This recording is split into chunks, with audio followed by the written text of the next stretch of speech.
Well, it's curious. Sometimes we need to rely on foreign media to give the kind of reportage on Canadian politics that our own domestic media party will not give us. And so it was this week when the New York Post wrote the clearest criticism of our NAFTA strategy of any media.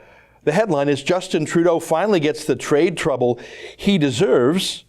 It's an interesting article about how Canada frittered away our pole position on NAFTA to our own economic risk.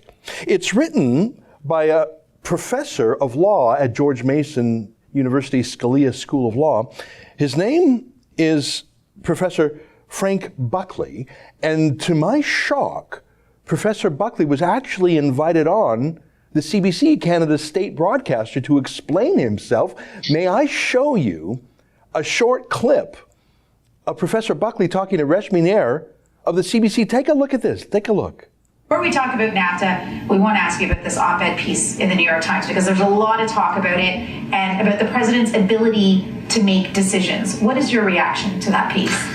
Well, in the op-ed, by the way, I'm at Scalia Law School at George Mason, not American University, but the point of my article was, what in heaven's name were the Canadians thinking of in all of this? I mean, they decided that really what was important here was things like gender equity and not the auto trade.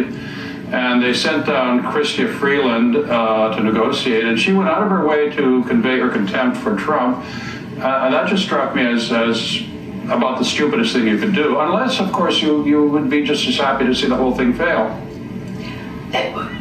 Convey her, sorry, can you give that to me again? What example do you have of the minister expressing her views on Donald Trump? Well, if you take a look at the speech she gave last summer at the Foreign Policy magazine, GabFest, it basically echoed everything that one reads in the Washington Post about Donald Trump. And the White House took it personally. The White House said, right, we know where she's coming from. She didn't mention my name, but nevertheless. And thereafter, she was completely frozen out of the White House. So she gets to come down and talk to the trade representative here. But that's, and she talks to congressmen, but that's basically about it. So, frankly, if you really wanted a deal, it's too late now. The best thing one could have done would have been to send somebody else to negotiate for Canada. I love that clip. Reshmi Nair, I don't think she was hostile to Professor Buckley. I think she was just stunned. She had never heard anyone criticize Chrystia Freeland before. She had the wondrous look of a child seeing something for the first time. And I'm delighted to say, joining us now via Skype from George Mason University is Professor Frank Buckley. And by the way, Professor, I want to mention you've got a book coming out. It's called The Republican Workers' Party, How the Trump Victory Drove Everyone Crazy and Why It Was Just What We Needed. I can hardly wait to dig into that. Thanks for coming on The Rebel. How did you think your CBC interview went? I thought it was fascinating. I thought it was pretty good, actually. They were, I thought they were fairly polite. And I think you're right. She was just stunned. I mean, look, the CBC does have a bit of a problem about the Trudeau cabinet and Chrystia Freeland. And, my analysis is they've lost the gag reflex. I mean, that which would most people find really revoltingly smarmy. And they think, oh, this is just so peachy keen. Yeah. I saw Reshmi Nair's reaction, and she was criticized on Twitter. I don't think she was mad or fighting, at least in the clip we showed there. I think she was, what? Chrystia Freeland isn't the bee's knees? She's not this dreamy gender equity? I mean, I think it was like you had told her the tooth fairy's not real. She just couldn't process what you were saying. I think it's that the Canadian political media industrial complex is such a closed system. They had never heard your point of view before. Well, perhaps that's true. I mean, there are some good people in Canada like you and Rex Murphy, but for the most part, it's pretty dismal.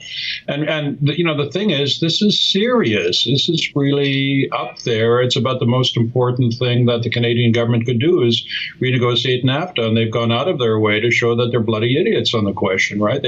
They took their time. They boasted about their great contacts in Congress, which, rut's a ruck, that's not going to do much. They were frozen out of the White House, and Freeland went out of her way to convey her disgust and with the president. You couldn't. There are two explanations. One is this is really, really stupid. The other explanation is they wanted to fail. Yeah. I'm tending more and more towards the latter because, we went through in detail that speech you referred to at Foreign Policy magazine where Freeland was named the Diplomat of the Year. How that could have passed anyone's test after the India fiasco, the Saudi fiasco. Yeah. I think, like the Nobel Peace Prize, she was just being awarded it for her political point of view. Remember that Foreign Policy magazine ran an article saying Trump is Hitler. Yeah. So. Now, Professor, what the one thing that did surprise me is that they had you on at all because, of course, you're a former speechwriter for Donald Trump, and you were part of his transition team. But our producer dug up a clip of you on the CBC last year when you were in studio in Toronto with a different journalist at our state broadcaster, Rosemary Barton. And it wasn't quite as friendly, but I'd like to play that clip for our viewers. It's a little bit shorter. Take a look. Here's a blast from your past, Professor Buckley. Well, we also have social liberalism, though, that allows people to be given things, and a government that is trying to correct social over inequality. America is just astounding. The United States has a welfare system more generous than Canada. I know you don't believe it's true. America has 72 different federal welfare schemes. It has a host of state ones. In terms of welfare per GDP, it is, I think, the second most generous country in the world. Okay, so it When was does the last all that. time you lived in Canada, Mr. Buckley? Last time I lived in Canada was about 25 years ago. Right. So forgive me if I know more about the country than you. Thank you for your time. I appreciate it. That's Frank Buckley. Hope you learned something. Thank you. Coming up. Oh, the sneering. Professor, when you don't even live here, forgive me if, that's the sneering. Yeah, I know. Well, the idea that somebody working for the CBC in Ottawa knows much about Canada is pretty ridiculous in itself. But, look, I am Canadian. Not only that, but I've written several books favorably comparing Canada to the United States. I've said that, Canada, for example, is in many respects more right-wing than the United States. Take a look at what Trump wanted. Trump wanted a Canadian-style immigration system. Trump wanted a Canadian-style system as to corporate taxation. He wanted a relaxation of the regulatory state, which would bring America closer to Canada. So, it's as if Canada is able to pay for its woke, politically correct foreign policy by the fact that it's really pretty conservative at home. Well, that's an interesting point of view. Professor, let me run a thesis by you. Canada's media, I call it the media party. I think it's worse than America because we're a smaller pond and so it's more stale. And our state broadcaster is larger than all other private news media combined. So not only is it dominant, but as the private news media continues to shrink and lay off people, journalists say, well, my only hope is to get on with the CBC. I better tailor my opinions now so that I'm a real prospect to be hired there later. Here's what I think happens. Because the media is such a closed circuit. Reshmi Nair could not believe that you thought Chrystia Freeland wasn't amazing. So either they're ideologically supportive of Trudeau and Freeland, or they're just biting their tongues because they don't want to put themselves offside with the state. And the fact that Trudeau and Freeland have not had the kind of harsh scrutiny, let's say, Donald Trump had, or our former Prime Minister Stephen Harper had, there's no corrective.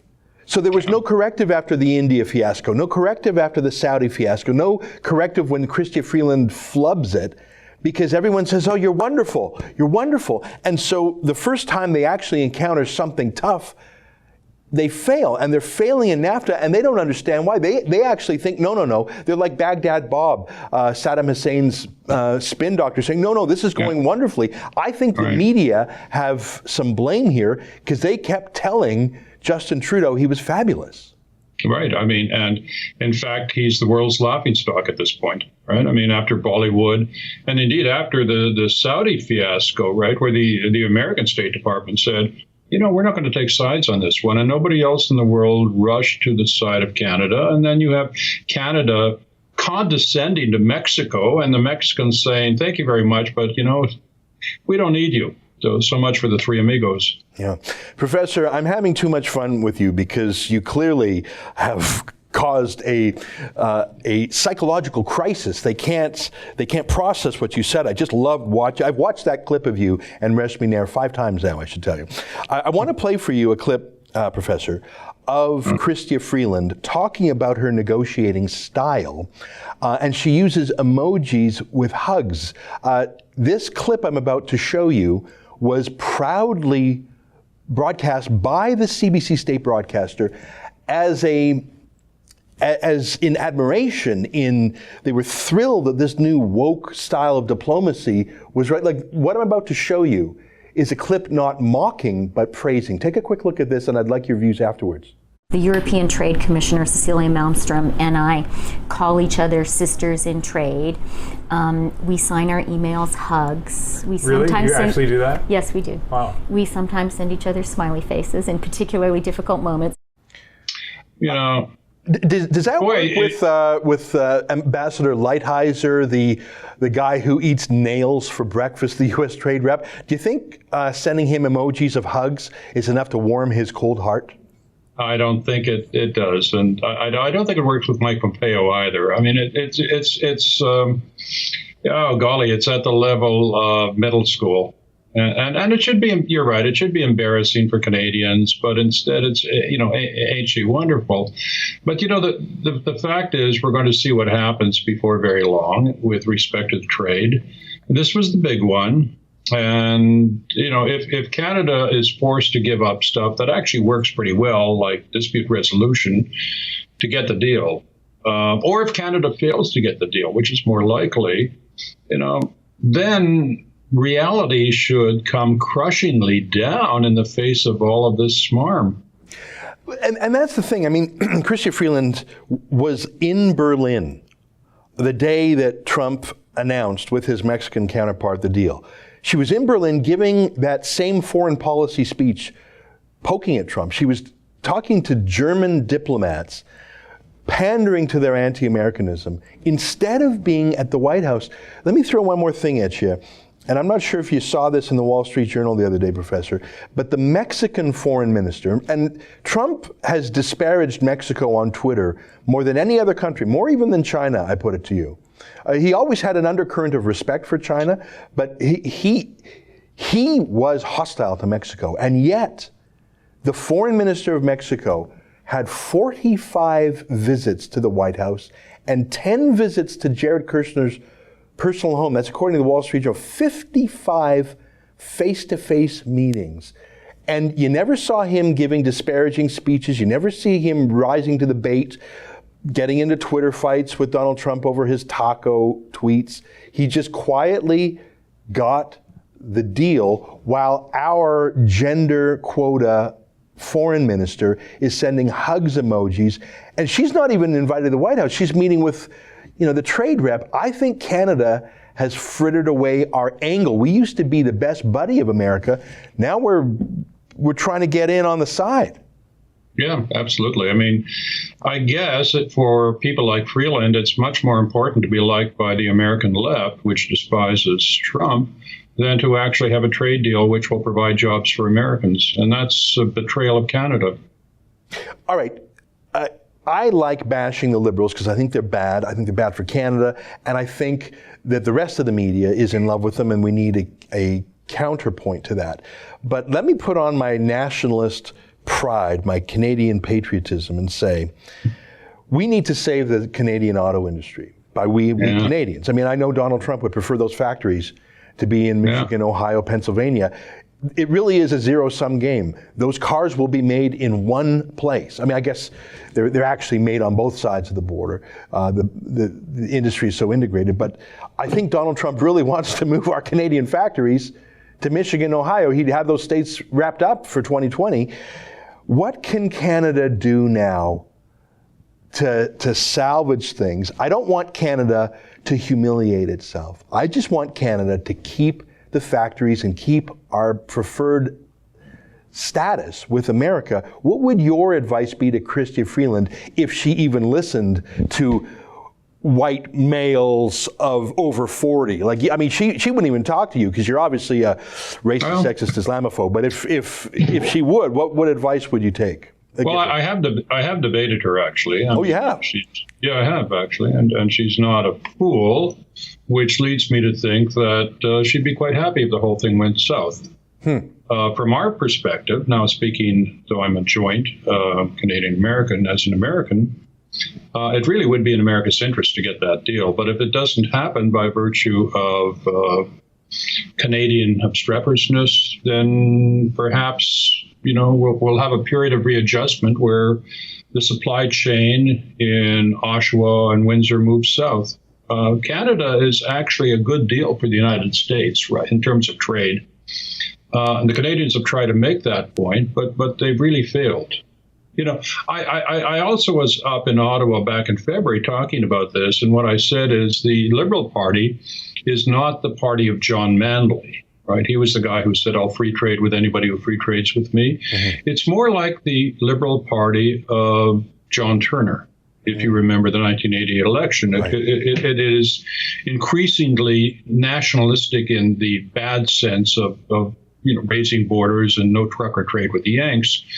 And that's just, if that happens, that would kill off a lot of jobs. And maybe that's what they want. I mean, what I speculated was that given the fact that they're so hardcore left-wing up in Ottawa with the Liberal government, what they really might want to do is take a page from Justin's father, with Petrocan, and, produce a Canadian Yugo, right, which would be running on the fumes of green smarm, unless it's cloudy, in which case it won't run.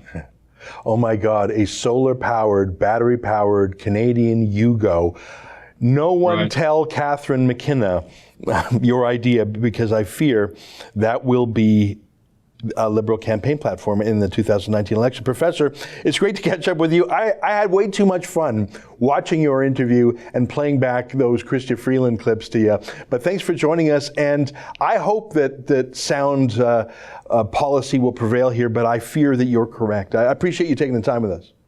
Thanks so much for having me. All right, there you have it. That's Professor Frank Buckley. He's the author of a new book called The Republican Workers' Party: How the Trump Victory Drove Everyone Crazy and Why It Was Just What We Needed. I haven't read that yet, but it is absolutely on my reading list. It sounds like something we talk about a lot on the show here, so perhaps on another occasion we'll have the professor back to talk about his book. You'll love it. It's got a bitch slap on every page. All right. Well, Professor, thanks again for your time. That's an excerpt from my daily show, the Ezra Levant Show, weekdays at 8 p.m. Eastern. Every day I do a monologue, interview a guest, and read my fan mail and my hate mail. To subscribe, go to therebel.media/shows.